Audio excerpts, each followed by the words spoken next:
Kung napanood nyo man yung video ko na kinuloran ko to guys.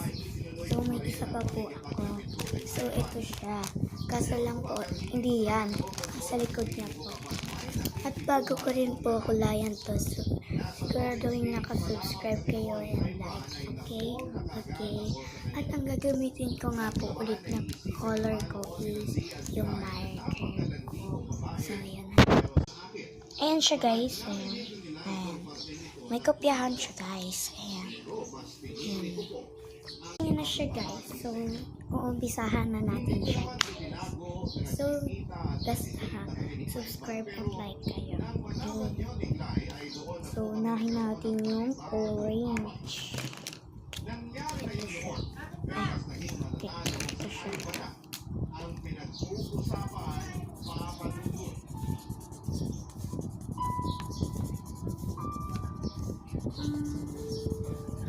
So, yan. So, guys, then, is kakagising ko lang.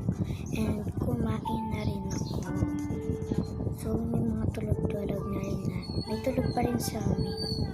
Isang pamilya na nga lang. So, yun. Beles! Dapat alam ka. Mag-usap tayo. Anong meron? Ngayon ka nalang pumunta dito sa bahay, ha? Alam mo kung bakit kita sinadya ngayon? Hindi. Hindi yata natanggap yung memo. Kasi sumusobra na naman yung kalandian mo. Kalandian? Excuse me, may inagaw ba ako sa'yo? Oh, si Ivan. Wait. Hindi mo yata nag-gets yung tanong ko. Ang sabi ko, sa'yo. Best, hindi na sa'yo si Ivan. Nag-break na kayo, di ba? Hindi mo talaga naiintindihan yung girl code, ha? O sadyang hindi mo mapigilan yung pangangati mo. Bakit magalit ka? Kung sabihin mo yung feelings ka pa rin kay Ivan until now, paano mo sabihin ko? Kita nga akong ganon. Ngayon ka lang umapilak, kaya malapit ko na siyang sagutin.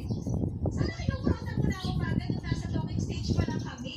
Hindi mo naman siya mahal eh. Kinakatake ka lang talaga ng sakit mong kalandian, kaya lahat ng nagiging ex namin, nilalandi mo. Alam mo, nakakairita kayo ni Zee.